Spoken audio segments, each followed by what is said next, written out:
You better be hungry today, boys and girls. Mr. MouldyFishSticks is here to deliver that hot, sweet chicken katsu don. I want to start the video with a short story that happened about a week ago. I walked into a store and asked if they had a PS5 as a joke. I occasionally do this just as a meme, but I've definitely been after a PS5 for quite some time. And I don't want to do any pre-order shenanigans or look for a scalper because that's just not my vibe. I just want to go into the store, get my stuff, get out. Is that so hard to ask? Yes, it is. But when I asked the lady this time, already being prepared for rejection, she paused, leaned in and said, "We have one left, but it's the digital version." Now, I didn't even know they had a digital version, or I didn't even know if the PS5 was real or not, so I asked how much. She said $650, which is around $400 US dollars. Safe to say I'm not getting God of War Ragnarok on the PS4 anymore, but in preparation for Ragnarok, I bring you a summary, analysis and review of 2018's Game of the Year. Let's set the scene for God of War 2018, or more commonly known as God of War 4, with some backstory to Kratos. Kratos is known as the Ghost of Sparta, son of Zeus and a Spartan woman Callisto. So he's pretty much a god. I mean, like, Kratos made a deal with Ares during a losing battle where he cried out for Ares to destroy his enemies, and after this, Kratos becomes a servant to the god of war and wields the infamous blades of chaos. He's later tricked into killing his own wife and child when Ares transports them to a village they are currently attacking. In complete and utter shock at what he did, he was later forced to wear the ashes of his family on his skin. And this is why he's covered in ash. It's not war paint, it's his wife and child. Still not as brutal as Berserk, but it's up there. It's definitely up there. He later gets told that the only way to break free from his madness is that he must kill the Furies, which he indeed does. And then he later seeks out Athena to help him rid the monsters of his past. And she tells him he must kill Ares, which he indeed does. But Athena still doesn't help Kratos get rid of his memories. Instead, she crowns him as the new god of war. Kratos then sets off to find his long-lost brother Deimos, and find him imprisoned and later killed by Thanatos. Kratos then kills Thanatos and declares all-out war on the gods in an act of revenge. After leading an all-out assault on Greece, he attracts the attention of the gods. Zeus pretty much asks Kratos to join the gods again. "Kratos, the Empire's pretty chill. Maybe you could, join it or something." But Kratos flips the bird and gets killed by Zeus, sending him to hell. Kratos then travels back in time using the Loom of Fate and stops Zeus from murdering him, but Athena stops him from killing Zeus by taking the bullet, and Zeus runs off like a bitch. Stop! No! Kratos then uses the Loom of Fate again to recruit the Titans before they were defeated by the gods, and brings them to the present time and assaults Mount Olympus, destroying the entirety of Earth with floods and plagues. He then kills all the gods, every single one, and commits suicide to redeem himself of all of his crimes and gives hope for humanity. However, it seems like it didn't work, and God of War 4 was made. Now, that was a very, very, very quick summary of the events leading up to the most recent game. However, it's important to paint the picture quickly before getting into God of War 2018, because even though Kratos survived and the story takes a sharp detour from the Greek world to Norse mythology, this is still a continuation of the main games. He's the exact same Kratos from God of War Ascension and God of War 1, 2, 3. This isn't a reboot.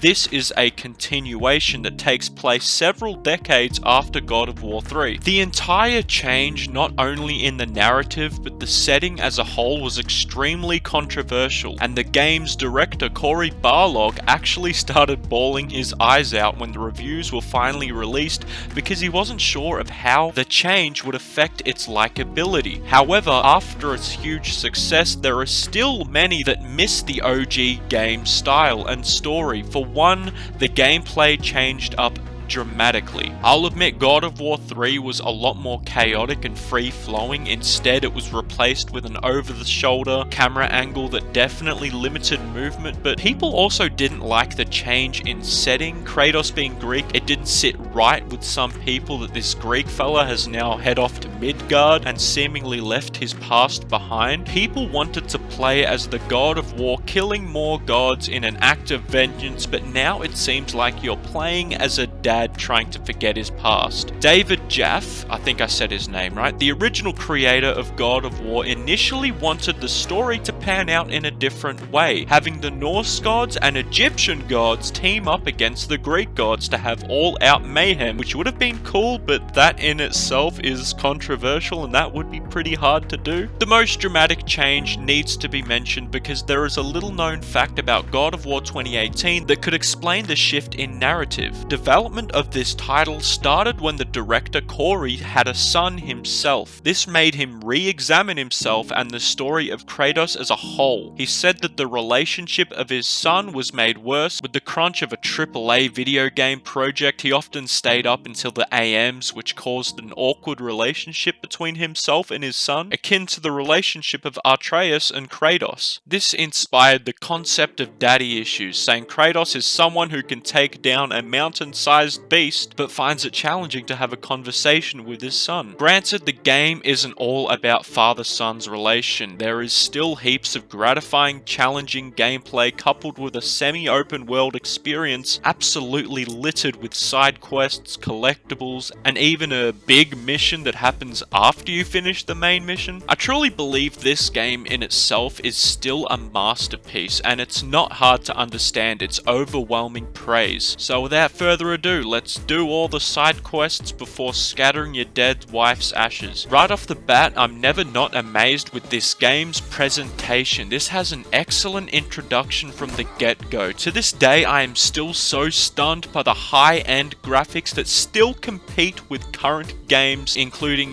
Saints Row, which is very surprising. Every mountain, every tomb, every forest completely filled to the brim with such a high level of detail that just can't go ignored. Couple this with masterful music that fit every scene you watch so perfectly, and you already have your eyes and ears thanking you. I'm also not sure about this, but I'm pretty sure the camera doesn't cut once. This whole game is one continuous shot. But a game's graphical and musical perfection isn't enough to grip you to the universe. Voice acting and scripting is something that makes or breaks the final product, and holy shit, Christopher Judge couldn't have been a better fit for the role of Kratos. Get in the boat, boy.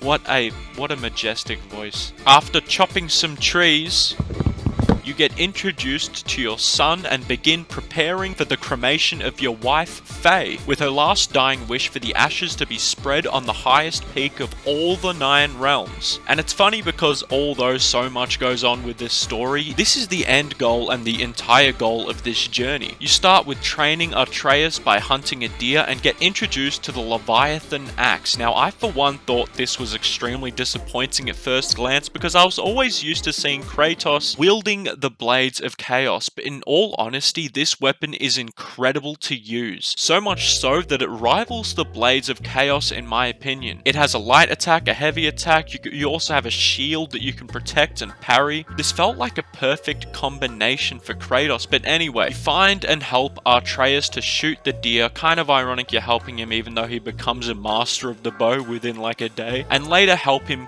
kill the deer because he's uncomfortable with the feeling of taking a life. It's right at this moment that you find out that Atreus is extremely different from Kratos. He's a lot more empathetic for the lives of others, even animals, and outwardly seems more emotional about the death of his mother. In contrast, his father seems very cold and brutish. This stark contrast of characteristics between the duo clash countlessly throughout this journey, especially since Atreus seems to have had a close compassion passionate bond with his mother and is left with an unemotional warmongerer. Warmongerer? Yeah, whatever. However, you'll find out that they complement each other well later on, bringing humanity to Kratos and courage to Atreus. You both head back to find your friendly abode where you're greeted by a random stranger who doesn't seem so friendly. But Kratos is a changed man now. He tells him to leave and even takes a few slaps before being aggressive. You eventually give him a right hook goodnight and then get greeted with a not so mortal Hulk smash. I really love how they shocked you with this scene, especially since I didn't watch any of the footage before playing the first time. It was perfect how I was like, haha, yeah, this guy's about to be fucked up by Kratos. And then I just sit there with my mouth open at the strength of this skinny, smaller dude, and even how when you're fighting him, his name is just titled as Stranger. This definitely made it feel very ominous. You guys duke it out in your backyard and then do some excavations on the terrain because gods fighting each other leaves no tree unturned. Then come to a pants-pooping realization. I want you to know one thing.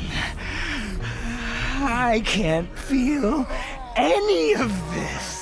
So yeah, it seems like this dude is invulnerable to everything. Not only that, he can't feel a single thing. You eventually snap his neck, but you know too well that that's not the end of this, so you get your son and start your journey prematurely to stop him from tailing you. This is a fantastic segment all in one. You get introduced to literally everything: graphics, world, voice acting, character building, but you also get a very real sense of threat. You're not the only gods of this realm, and they don't seem very nice. But the suspicious timing of Balder's discovery of the duo is something that needs to be explained. We don't know why Kratos' wife, Faye, passed away, but it's important to note that she planned her funeral to burn marking trees to be used in her funeral pyre. These exact markings were used as a protection stave around the woods, protecting Kratos and Atreus by hiding them from Odin and the other gods. She intentionally exposed her husband and child to this stranger. She is directly the catalyst for their treacherous journey, but this will be explained further on. After facing off with regular undead enemies, you face off against your first humans who turn out to be cannibals wishing to eat the flesh off your body while you're still alive so you don't turn. You later find out what they're talking about when you defend yourselves, and they rise from the dead and become Draugrs. After dealing with these Draugrs, Atreus gets too caught up in the fact that he had to kill a human. In his own words, just previously, he asked his father if he's ever killed anyone, worried with the fact that he may have to do the same if need be. He gets that you need to kill animals as they're seen as food,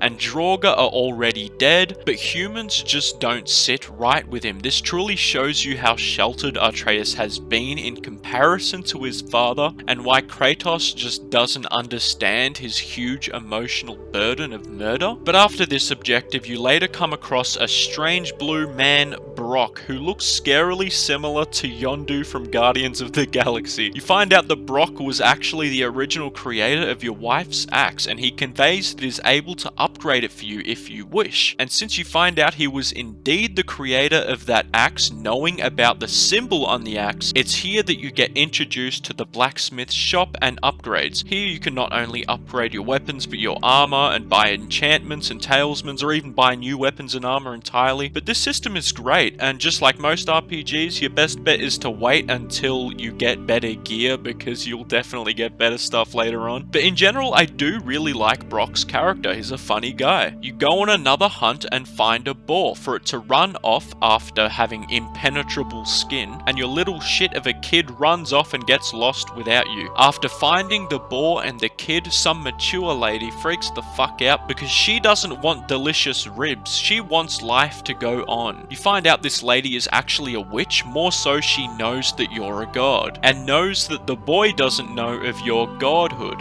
She gives you an anti-brand of sacrifice and shows you a way to reach the mountain by boat, and it's here that you encounter a giant snake. But it turns out this massive beast is actually a chill dude who just wants to hang, bro. Atreus says mother told him about the snake and is a friendly giant, so not to worry about it here. The snake's Atreus' son.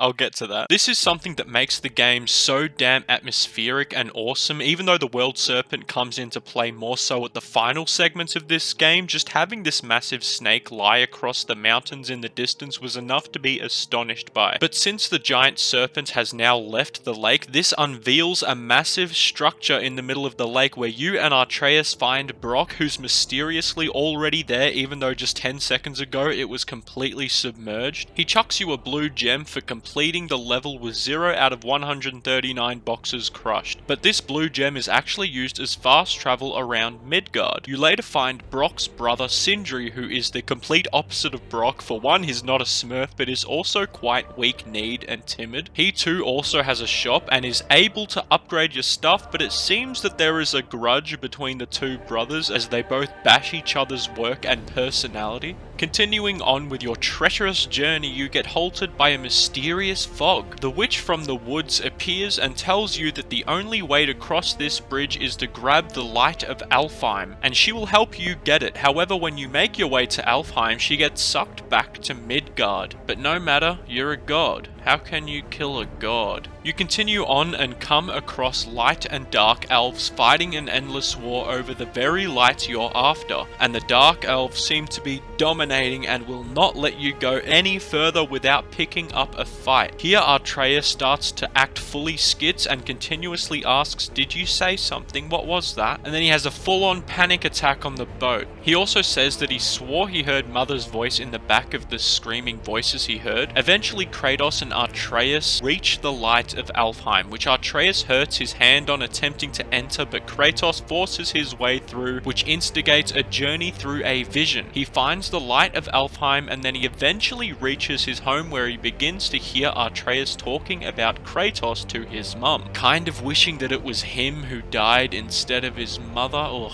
Take that. But it's because they don't know each other, and Kratos doesn't seem to care to want to know about Atreus. Kratos also finds a statue of Thor, and he eventually reaches a vision of Jotunheim, and we will talk about that later. But more specifically, he thinks he hears Faye's voice, his wife, but he gets pulled away by Atreus, and Kratos becomes enraged with Atreus for pulling him out before he got to talk to his wife, scolding him for yanking him out too early. But as he views his surroundings, the area is scattered with dark elves. Even though it definitely felt like it, Kratos wasn't there for a brief moment. He was there for possibly hours, leaving Atreus all alone to defend himself against these dark elves. No! No!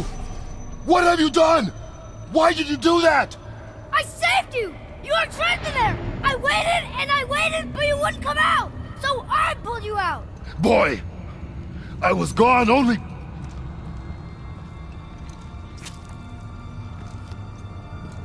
moments. No!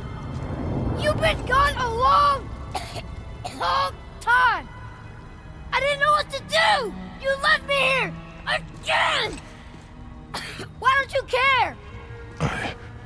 This slowly cracks the relationship between Kratos and his son to a breaking point. Atreus seems to have completely given up on trying to get closer with his dad and becomes just as callous and deadpan towards Kratos as he is with Atreus. Although on their boat ride back, Atreus asks if it was his mother he saw in Alfheim's light, and Kratos replies it probably wasn't. Atreus then says Kratos probably wouldn't care if it was. Not like you would even care if she was.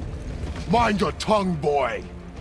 Until our journey is over, one of us must remain focused. Do not mistake my silence for lack of grief. Mourn how you wish. Leave me to my own. He then reaffirms to Atreus that if it's any comfort, it truly felt like a brief moment he was within the light of Alfheim. Atreus sucks it up and seems to have forgiven him at this stage, but this doesn't stop the conflict between their relationship. Atreus still wishes his dad was more empathetic towards him. They head back to the bridge and find out the light of Alfheim works against the Black Breath, but further along your makeshift elevator gets halted by a dragon. You heard it enough to shoo it away, but upon exiting the tomb, you find Sindri trapped with the dragon. Atreus wants to help even though you want to leave him be, but Atreus can't bring himself to leave Sindri to die. Break right. Find an angle. Wait for my mark. Thank you. and leads you to a pretty epic boss fight with an even epicer final move.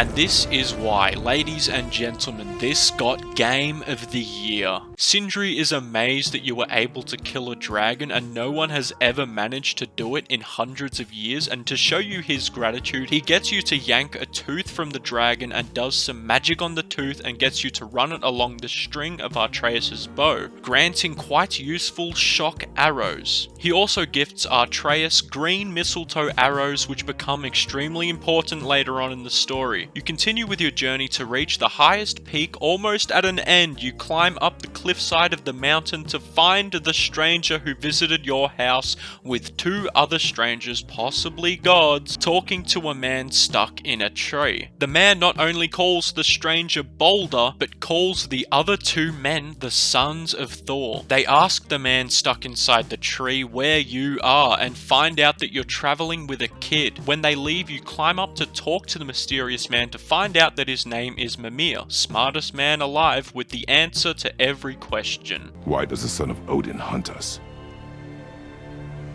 Okay, there are a few gaps in my knowledge. But Odin's had me imprisoned here for 109 winters. He informs you that if you're after the tallest mountain in all of the 9 realms, you've come to the wrong place. The highest peak is actually located in Jotunheim, and if you want to get there and have his help on the travels, you'll need to cut off his head, then later reanimate him by using the old magic, something the Witch of the Woods could assist you with. Kratos states that if this fails, Mimir would be dead, but Mimir is unfazed. He simply states that he gets tortured every day in every way imaginable, and doesn't mind if he dies at this point. In case you can't resurrect me, there's something you need to know. Boy, the longer you wait to tell him his true nature, the more damage you do. He will resent you, and you may lose him forever. There's much about me I would not have him know. So you value your privacy more than your son, eh? I'm going to cut off your head now. Fair enough.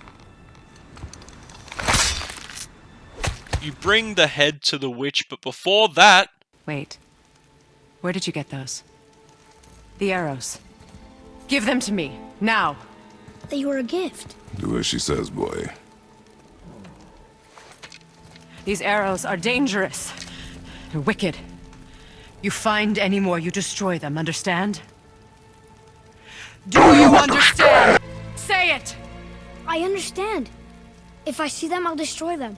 I don't know, man, some red flags up in here. It's all I ask. I don't know, man, some Forgive me. red flags up in here. What's so important about those arrows? I wonder. We will get to that, ladies and gentlemen, don't you worry. She recognizes who Mimir is right away and reluctantly revives him. Oh, Hello, Freya. Been a long time. You find out that this witch is none other than the goddess Freya, which pisses Kratos off. Remember, he doesn't like the gods. He doesn't like any gods. But now for the rest of the game, and even in God of War Ragnarok, Mimir accompanies you and Atreus to not only serve as a unique and hilarious character, but a smart way of integrating more lore and backstory. Fun fact, in ancient Norse mythology, this did happen to Mimir. He was carried around as a head, but not by Kratos. He was carried around by Odin himself. Even though he said himself he has gaps in his knowledge, probably from being held hostage bound to a tree, he was not lying. He's indeed the god of knowledge and wisdom. Now we take the head to talk to the snake, which is surprisingly able to communicate with, which leads a path to the components needed to grant a passage to Jotunheim. However, you bump into Thing 1 and Thing 2 and you're forced to defend yourself against gods. They start baiting Atreus with Xbox Live voice chat, and after finding out his mum sleeps with everyone in the lobby, he starts losing his temper. However, these gods aren't granted with invulnerability, and Kratos slams his axe into the face of Magni, instantly killing him.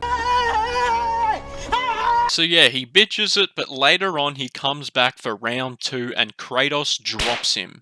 However, Atreus tried to go Super Saiyan and must have popped a blood vessel and had a brain fart at the same time because his sickness has come back full throttle, casting him into a coma. I thought it was really interesting that Atreus was even able to foreshadow his Rage of Sparta, which with no doubt will be used more effectively in God of War Ragnarok. I can just feel it. Although it's important to note that Kratos just killed his first god in this realm, and this will be huge since his actions won't go unnoticed, but it must be hard for him to deal with the fact that he will never not kill gods, even if this time it's in self-defense. On the way back, Mimir talks about how this sickness is common in mortals, but it's no surprise that a god cluelessly believing himself to be immortal would create such a conflict in his mind. And through Mimir's words, it becomes clear why Kratos was lying to Atreus about his true nature. He wanted to leave his past behind and start anew. He planned to never let anyone in this realm know about his true nature, or the shit he did in the past, including his own son. But now that his true nature is being revealed to everyone and simultaneously having to kill gods all over again, it will become harder and harder to hide. No mortal man can kill a god that easily, and if he doesn't tell Atreus, he will figure it out himself. I also want to take note on how Kratos is frantically pacing up the elevator like he just wants his son to be okay. It shows that he does have a heart and he truly cares for Atreus. Kratos delivers boy to Freya, and Freya reaffirms what Mimir said. This is a common sickness in gods who believe themselves to be mortal. Freya also informs Kratos that the only way to save his son is to get the heart from the Keeper on the Bridge of the Damned,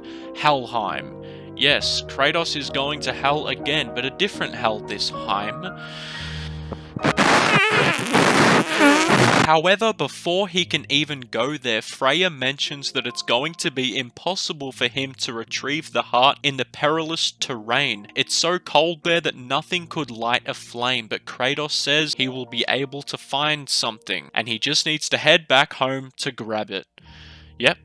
It's time. He's forced to head back home and face his past, where he gets a vision of Athena. Kratos is still haunted by the death of Athena, who he accidentally murdered because this was possibly one of Kratos' only friend in the whole of Greece aside from his brother. She warned him to keep Zeus alive, which he did not and suffered greatly from. But the scene coming up is possibly one of the most iconic badass moments in any video game in history. There's nowhere you can hide, Spartan. Put as much distance between you and the truth as you want. It changes nothing. Pretend to be everything you are not. Teacher, husband, father. But there is one unavoidable truth you will never escape. You cannot change. You will always be a monster. I know. But I am your monster no longer. Retrieving the Blades of Chaos again felt so damn right, and to use this while being able to switch with the Leviathan axe was a dream come true. If you had any doubts about the gameplay, this would definitely change your mind. So Kratos heads to Helheim and snatches the heart, but it's here that you get Hell's visions tormenting you with your past. And it's now slipped up to Mimir that Kratos is the son of Zeus. They head back to heal Atreus. Unable to hide it any longer, he finally reveals his true nature to Atreus. I'm a god, boy. From another land far from here. When I came to these shores, I chose to live as a man. But the truth is, I was born a god. And so were you.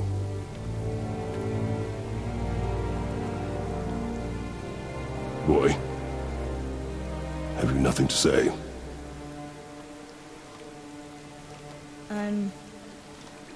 Can I turn into an animal? Can you turn into an animal?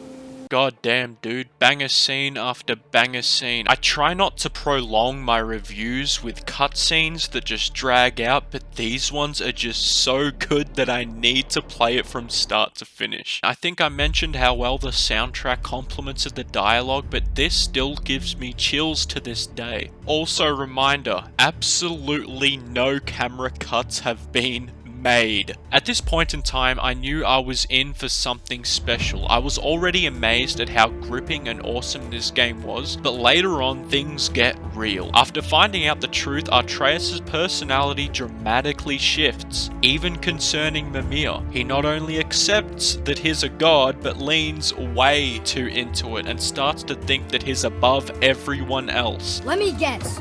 Your brother isn't as talented as you, and his work is junk. Those things are accurate. Your point? It's all you ever talk about, over and over. Do something about it or shut up already. I see. Yeah! We're sick of hearing about little people's little problems!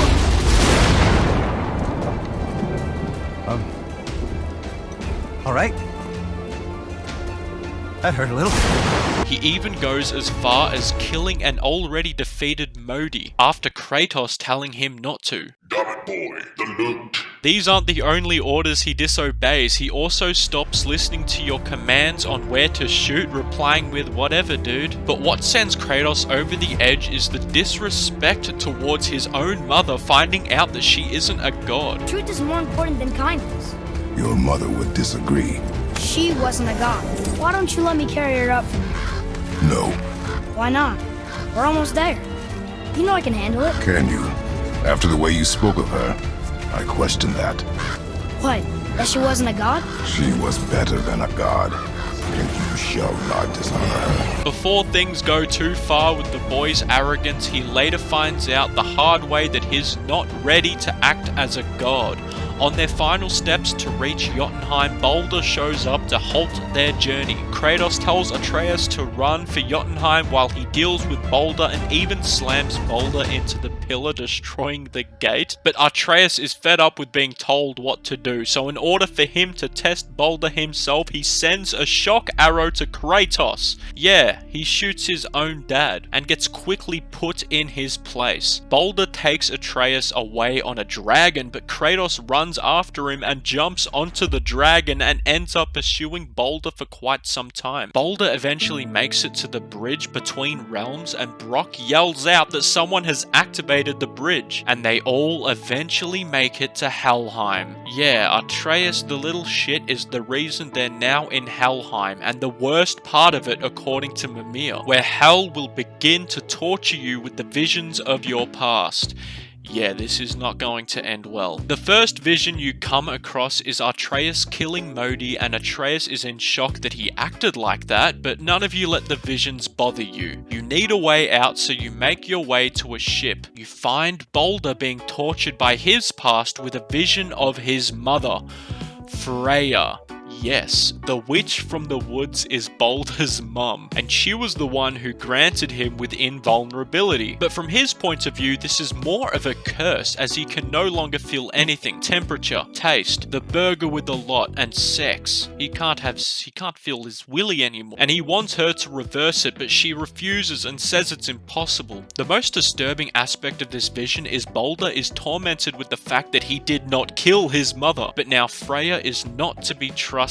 It's important to note that by this point, Kratos has asked many times about Baldur's weakness to Mimir, adamant that there's a secret behind it, but Mimir constantly says he's been granted invulnerability to all threats, both physical and magical. After he continues saying the same line over and over again, with gaps in his knowledge regarding Baldur's mother's identity, it becomes clear that Freya also bewitched Mimir, to not reveal anything about Baldur revolving around his weaknesses. You continue on and make the boat fly, because this is how a hot air balloon works, and see a vision of your father, more specifically you killing your father. However, Atreus cares more about the plan at hand and warns Kratos about the boat crashing. Eventually you return to Midgard and attempt to head to Jotunheim, but Mimir informs Kratos in order to activate the transport he now needs both of his eyes, and tells you Modi and Magni took it and hid it possibly in the statue of Thor, which Jormungandr, the slithery not-so-little snake, took a nibble on before. So Mimir calls the serpent to open his mouth so you can travel inside his innards to search for the statue. Game of the year. Game of the year. You grab the eye, but the snake starts to get hit with something while you're making your way out and drops you all the way off in the northern reaches of Midgard, next to the giant's corpse. You find Freya there, not knowing that you know who her son is, completely confused why you guys are keeping your distance from her. But then turns out Baldur must have made his own hot air balloon because he's back and is ready to play, making things super duper awkward. As you fight with Baldur, he punches Atreus in the stomach and blood is seen on Atreus' chest, worrying Kratos. However, Atreus shockingly reveals it's not his blood. Turns out Baldur punched a piece of the mistletoe arrow Kratos used to secure his arrow satchel strap, and this is his weakness. This explains the weird reaction Freya had with the mistletoe arrows, saying they're wicked and if the boy finds any more he must destroy them, because this is the exact weakness of Baldur that she was trying to desperately hide. But now the curse is broken and Baldur is completely vulnerable. Freya is distraught, attempting to stop both of you by intervening with her magic and even reanimating the giant's corpse, setting up probably one of the most cinematic and spectacular boss fights of all time. And Baldur is loving every second of it, even if it's pain. Baldur is delighted that he's able to feel everything again, but not for long. As Kratos spares Baldur, Atreus says he's already defeated, mirroring Kratos' words from before he killed Modi. It's important to interject how impressionable young kids are and how important it is for Kratos to be a good father to Atreus in order to set him on the right path. This whole time Atreus has been mirroring his father's teachings. Even after his father told him people keep lies to protect others, Atreus lied and said how he saw nothing of the vision of Kratos killing his father, protecting Kratos from the guilt he must feel. But at the same time, Atreus is beginning to mirror his rage. If Atreus is left with no one to guide him, he will end up just like his dad. Baldur sets his hands on Freya's neck to kill her, and Freya lets him do it without fighting back. Kratos refuses for Freya to get killed by her own son and snaps Baldur's neck, but unlike the fight at the beginning, this time he's gone for good. And Freya is not a happy camper. Freya is that type of mum who sees her son bullying the other kids on the playground and says he did nothing wrong because he is her angel. Freya the type of mum to scold the principal for expelling her son for stabbing a teacher. Freya the type of mum to let her son use microtransactions using her credit card. I will rain down every agony, every violation imaginable upon you. I will parade your cold body from every corner of every realm and feed your soul to the vilest filth in hell. That is my promise. She then peer pressures Kratos to let Atreus in on his past, and he doesn't refuse. He admits he's killed many in the past, some of which were innocent. He even admitted that he killed his own father. Atreus just starts to question if this is what godhood is all about after seeing Baldur trying to kill his mum, but Kratos reaffirms that they need to set their own destiny, and who Kratos was is not who he wants Atreus to be. But finally they're able to travel to Jotunheim and come across a few crazy unravelings. At the Giant's Temple, there's old murals depicting the entire journey that you and Atreus went on, every little detail, and discover that Faye is a giant herself, which makes Atreus part god, part giant, and part mortal. It's important to also note that giants aren't actually giants, they're just a term for an extinct race of people. Although there's also giants, but I don't know. But you also come to discover that Baldur was never after Kratos or Atreus. He was always after Faye, completely unaware that she already died. Kratos gets a glimpse of the future as well, in a painting depicting a dark future of Atreus possibly betraying and killing his father. But it's not quite clear what this could mean. Maybe Kratos dies and doesn't get betrayed. Maybe it's not Kratos. Maybe it's not even Atreus. But the future seems a lot more uncertain when Atreus discovers his real name that Faye wanted to give him. I guess there's just one thing I don't understand. My name on the wall. The Giants called me... Loki? Loki. That's the name your mother wanted for you when you were born.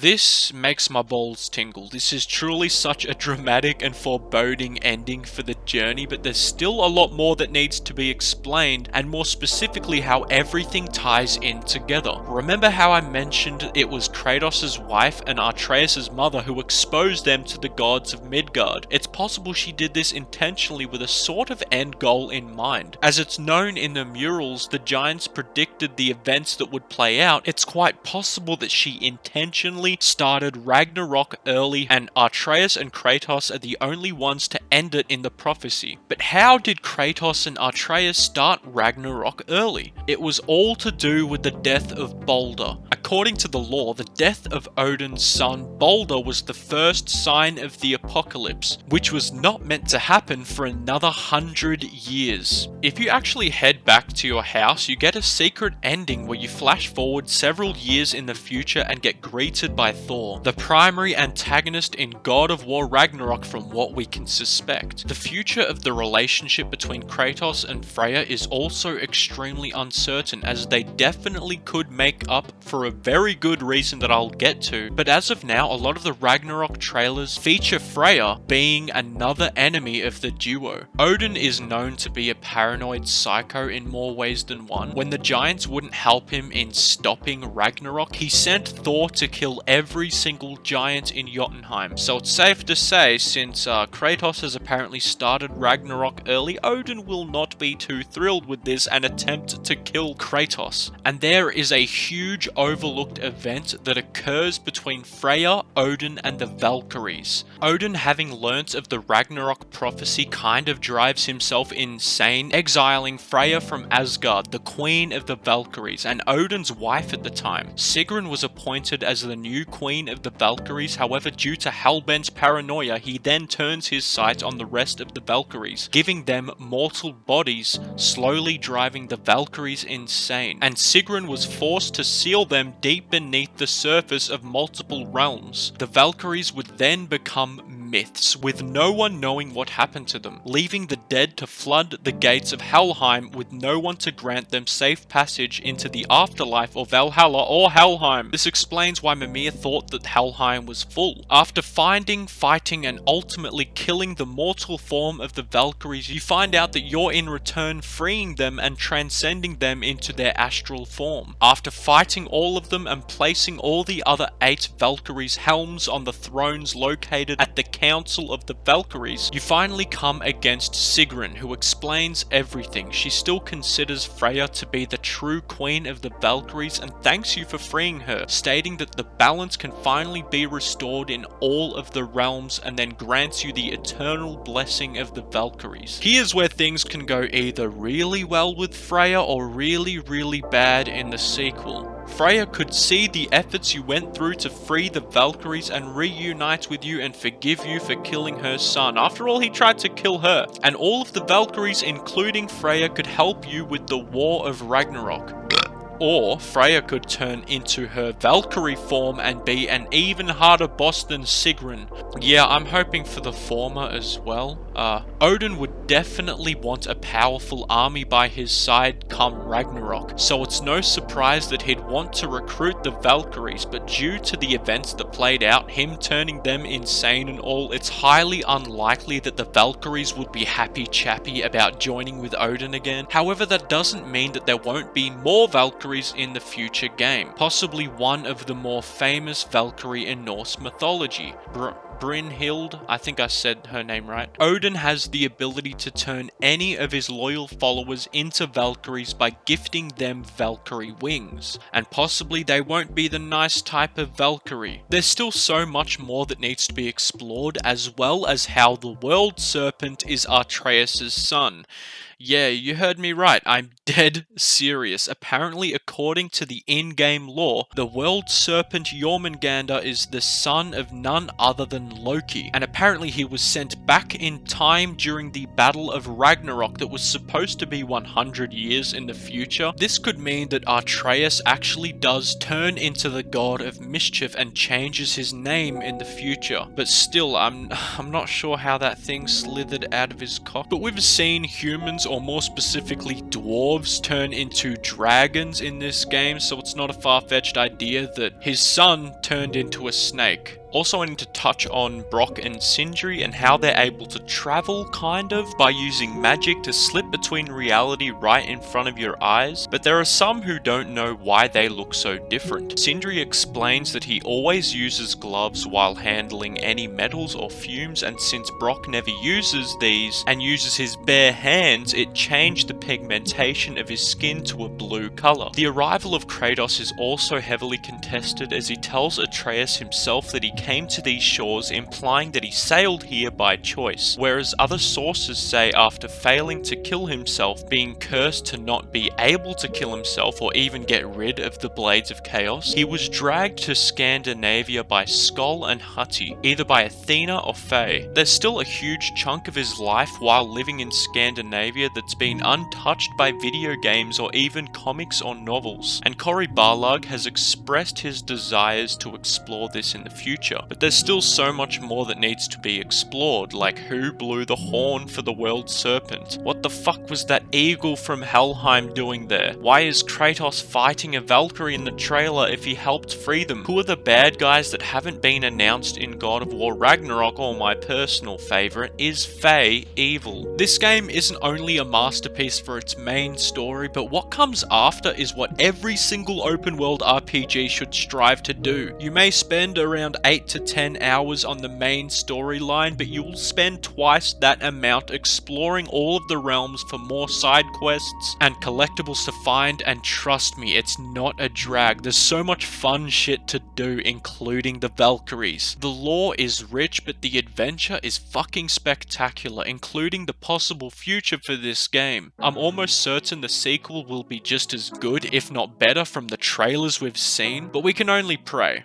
We can only pray. Thanks heaps for watching. I know I left a lot of stuff out and there's so much more lore to cover with this game and details about the future game. I kind of intentionally left Ragnarok out of this because I don't want to spoil it for myself. But if I left anything out that you feel I shouldn't have, be sure to let me know in the comments below. That would be much appreciated. A like, comment and subscribe would be much appreciated and would be a massive help for the growth of this channel. But it's entirely up to you. If you enjoyed this video and I informed or entertained you, that's more than enough for me. I'll definitely be covering God of War Ragnarok, however, I'm not sure how quick I'll hop onto that as I have an overseas holiday coming up a day or two after its release. So be sure to stay tuned for that. Thanks heaps again, and as always, stay safe, stay sexy, stay humble. Mwah, mwah, mwah. Suck your nipple.